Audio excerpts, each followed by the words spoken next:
This episode of Out of Spec Reviews is brought to you by Magna. More on that later.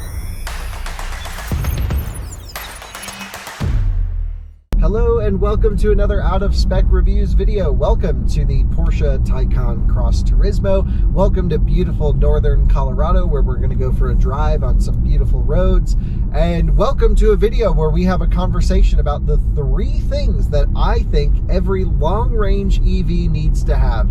Now, these are pretty elementary or basic items in my opinion, but you'd be surprised at how many cars don't have these. Actually, the majority of cars don't have these, and some that do have them aren't even implemented that well. So this is a whole, I hope every automaker watches this video and just makes this a little bit more of a higher priority than it is. And I hope you guys like these sort of conversations. We've never really done one where it's about a specific topic and I share my opinion, but I think that's kind of interesting. Just so you know, I made a post on Twitter recently, and you guys had such a huge response to this, sort of my opinion on these 3 topics, that I figured I'd make a video about it. So I'm in the Porsche Taycan, and the reason I'm in this car, I'd selected this car to drive, is because this is one of the few cars that actually does all 3 things that we're going to be talking about today. And so, yeah, let's go for a drive here in beautiful Fort Collins and have that quick conversation. This episode is proudly brought to you by Magna. Magna is a mobility technology company that is super unique because they touch every aspect of almost every car on the market, especially a lot of electric vehicles, and they even can produce vehicles from the ground up. Now, you may remember I shot a series just recently testing some of their new electric vehicle powertrains, so stay tuned for a lot of Magna content to come. We're going to be going in depth with some really interesting topics with these guys, and Out of Spec wants to thank Magna for sponsoring this review and tons of other videos to come right here on Out of Spec. We look forward to working with Magna to define and find out what the future of mobility looks like. So this, of course, isn't a review of the Taycan, although you guys know I'm a huge fan. I've been lucky enough to drive pretty much every variant of the Taycan except for the GTS. My colleague Jordan, who you guys know, drove the GTS. And what I like about this particular car is this is the standard car. This is the Taycan 4 Cross Turismo. Now, we've actually had this exact car here in Colorado for testing previously. So you can go back on this channel a few months, sometime last year, and or maybe it was early this year. It doesn't really matter. I think it was last year. And you can watch a whole bunch of videos from charging to performance to range testing this exact electric car in our typical stuff. But I asked for it back because I wanted to have a conversation about 3 topics that we're going to get into today. And the first is, well, I should mention the Taycan does all 3 of these. So the first is route planning. And of course, a lot of cars have built-in navigation systems these days that can get you from A to B. They tell you traffic, and they're honestly pretty accurate. Like, they do a pretty good job of getting you around, dynamically routing you around traffic, things like that. What EVs don't do a good job at, or at least many don't, is routing you to charging stations on a longer journey. Now, most of the time, the argument is you're going to plug in at home, and public charging doesn't really matter that much because you just start full every day. And that is for sure a massive benefit of an electric car, is starting every day completely topped up, or maybe just under topped up to save your battery a little bit, charge it to 80-90% every day. And that's great. That's really awesome. But I would bet everyone who owns an EV will have to take a road trip with that vehicle at some point for some reason. And what the car needs to do is to help the users, the owners, get around. Now, I've been driving electric cars for years. People have been driving them even before I have been. And I remember what it was like to road trip EVs before fast chargers were even a thing. You would stop at campgrounds, you would knock on doors, and it was an interesting experience. And parts of the country are still like that today with public charging infrastructure. For example, if I just go north of where we are right now, up into Wyoming, it's pretty much a desert for public charging. Although infrastructure is improving and getting there, it's just a couple years behind the rest of the country. But I think the big point here is we've kind of bridged the gap of being able to drive anywhere you need to drive it in an EV. I've driven across the country numerous times in electric cars, both Tesla and CCS. CCS is now the new public charging standard, of course. CHAdeMO's sort of on its way out, and we'll see these two competing connectors in the US, a Tesla connector and a CCS connector. Should we go across the dam since we have some time? Yes, it's a beautiful day. Just going for a drive. Extremely windy up here, though, but you would never know it in the Taycan because it's just so well insulated. Absolutely gorgeous here, too.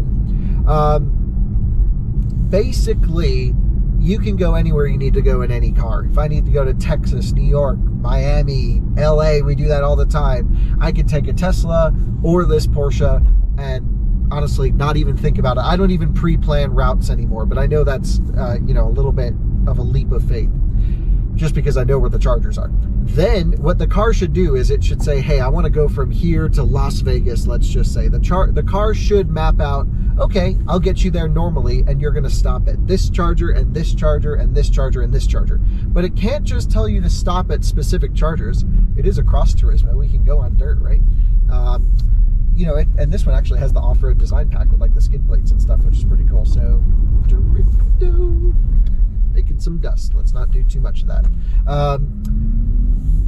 It shouldn't just route you to a charger because, you don't want to pull up to a 6 kilowatt level 2 AC charger and have to sit there for 10 hours to get 60 kilowatt hours to get to the next one. No, the car should know, okay, I'm bringing you to a DC fast charger and, to get you the maximum amount of power. Now, in the case of this particular Taycan, it can charge at a peak rate of 270 kilowatts, and we've done that many times on Taycan, and we have charging curves and all that stuff.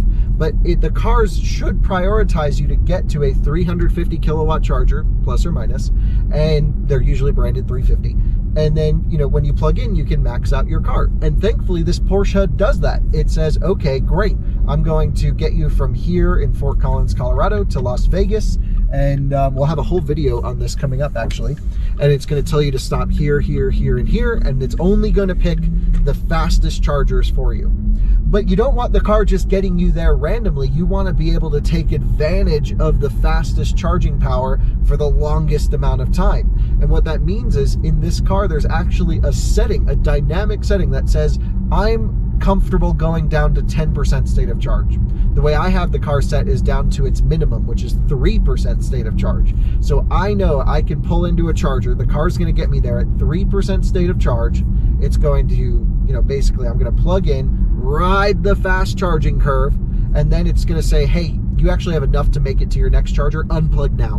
And that's a big component. A lot of EVs will have, sort of this route plan that's good, but it doesn't tell you when to leave to go to the next. Now, Tesla, in my opinion, still probably has the most robust route planning situation because they have a very vertically integrated network.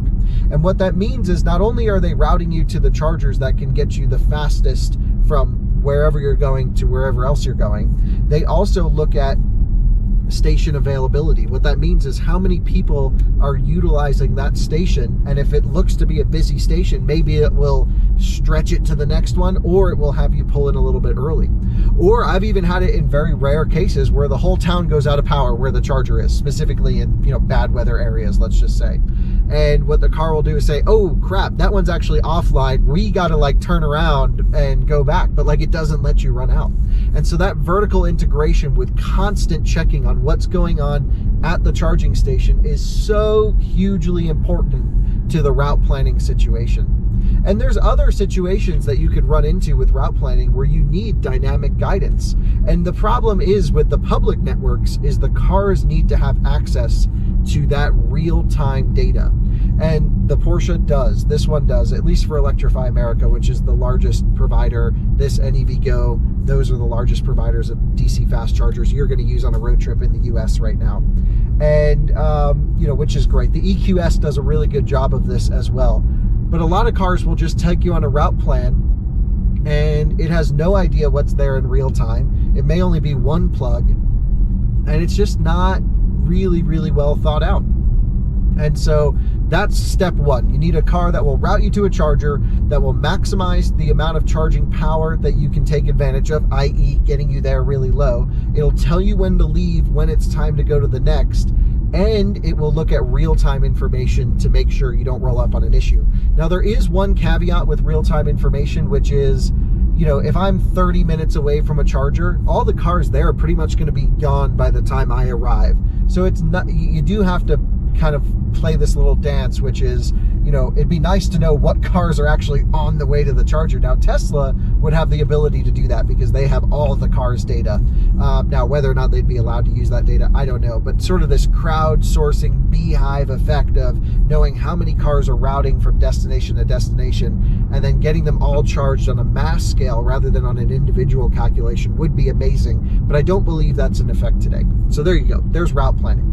The next thing every EV needs actually kind of ties in with route planning, and that is battery preconditioning. That means that on the way to the charger, obviously the car has routed you through chargers in theory. It's going to not only get you there at the correct state of charge that you need to get there, but also make sure that the battery is at the perfect temperature level to maximize your charging power. And what that really means is, in the case of this Taycan, it's going to get the battery pack into the 80s and maybe even 90-degree Fahrenheit range on average. And then when I plug in, it's actually going to get warmer, of course, because the active DC fast charging creates heat, especially at high power levels.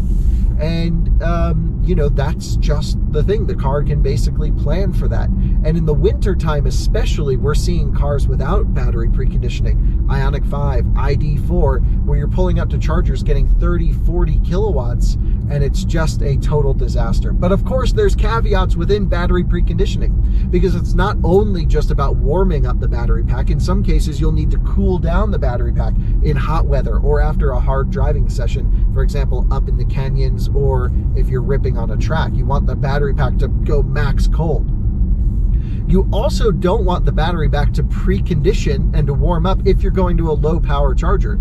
For example, on this Taycan, 50 kilowatts is nothing. It can pretty much just take that whenever. So you don't want the battery pack burning extra juice on the way to that charger.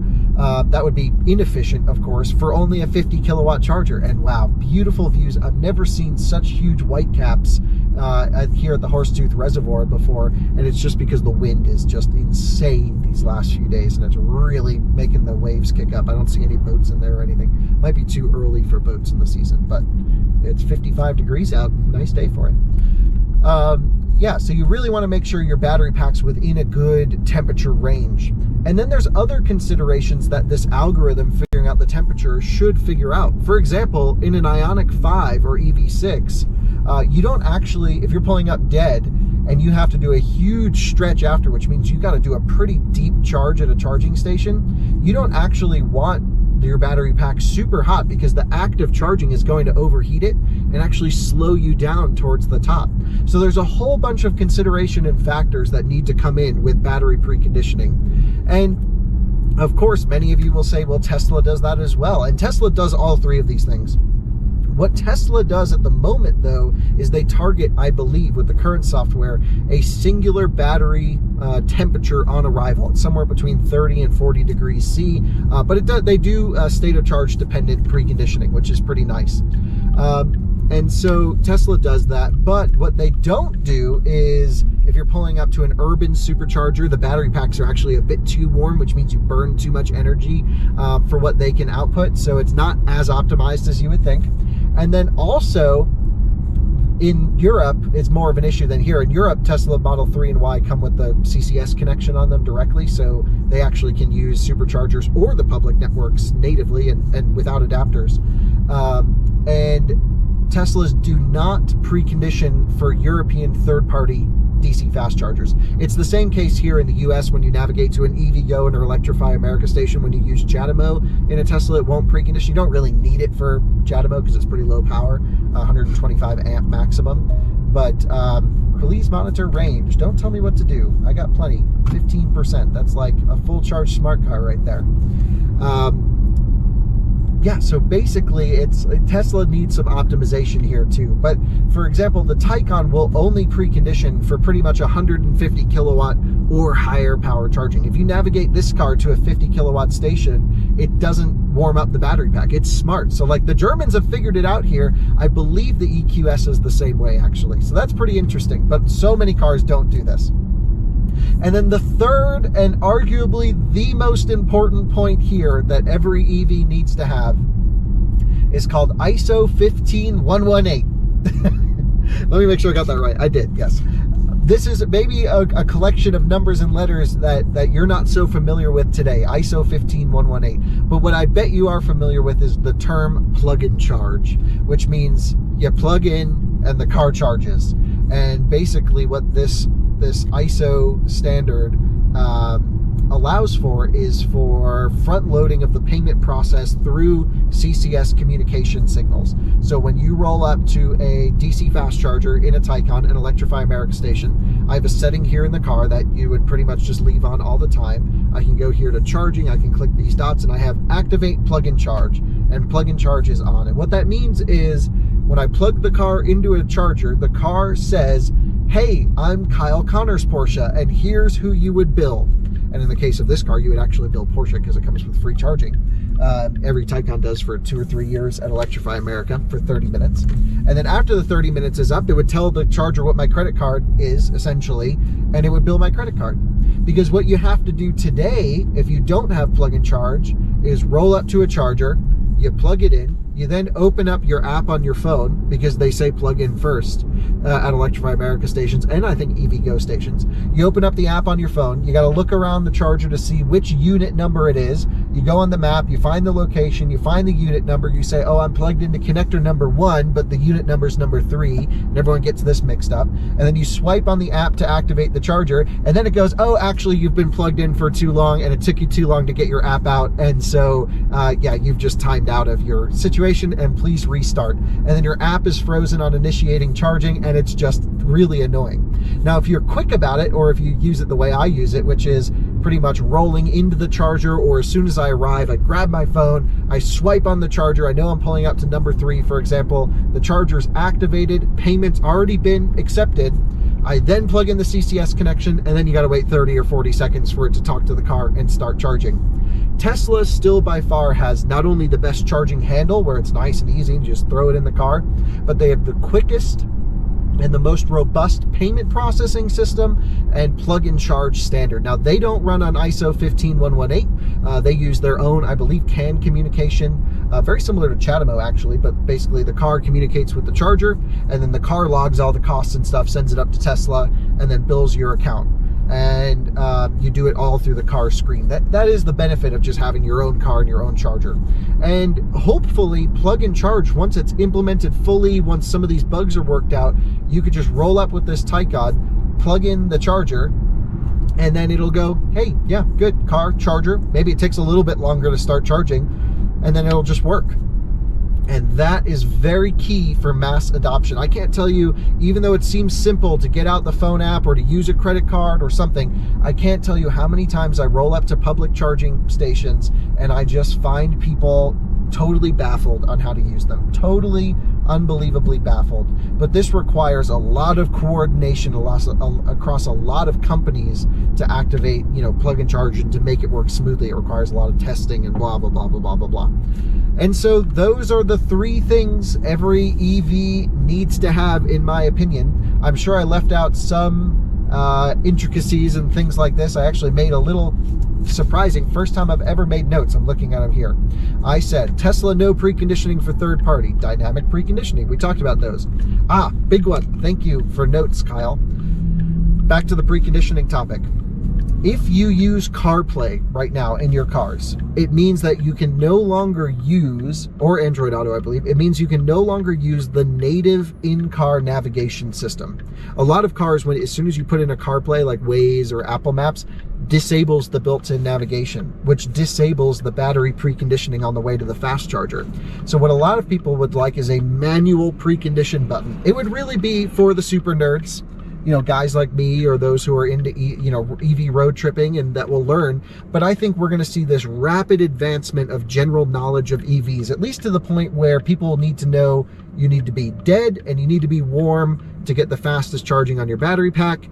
And so if you could just say manually precondition, that would be a nice little option. There's only 2 cars I know of that you can manually precondition. The first would be the Lucid Air. The second is the Hummer EV. Or what I do in Teslas or this car, for example, is I would just navigate to the nearest supercharger. But then why wouldn't you just use the supercharger? I mean, in Europe, it's a little bit different because there are areas that don't have supercharger coverage but have DC fast charging coverage, and you can't actually get a Tesla to precondition in some cases. There are like different modules that you can put in to do that aftermarket, but I'm not going to recommend you to void your warranty. Another thing that would be really great is to have every route planning software show you the percentage state of charge predicted on arrival, which means as soon as it says, hey, you're actually ready to unplug from charging, you'll get to the next charger with 8%. That seems pretty good to me. Unplug and go, and then use up that 8% buffer by driving quickly in some cases. And that's everything that I kind of had thought of, all coming from a Twitter post. If you guys like these ideas, if you want me to make them shorter or longer, I can. You guys know I'm not great at tightening up information, though. There's, you know, I kind of ramble on, of course, but I think hopefully this is informative. Hopefully I know a lot of automakers are watching our channel. I hope you guys can implement these very important features into your cars and to make them work seamlessly and smoothly. It's also really nice to have that same exact route planning software on your mobile application for the car, so you could say, hey, I want to go from here to here, and it'll tell you where to charge. Actually, the Mach-E has that, and it's really good, I gotta say. I think their mobile route planning is pretty sweet. And there you have it, the 3 things every EV needs. I'm enjoying driving this Taycan around. I'm gonna go plug it into a charger. I just wanted to get the battery low because I think this thing is just sat at a full charge sitting in a warehouse for like the last 6 months. And so I'm just trying to show it what the bottom of the battery pack looks like to recalibrate it.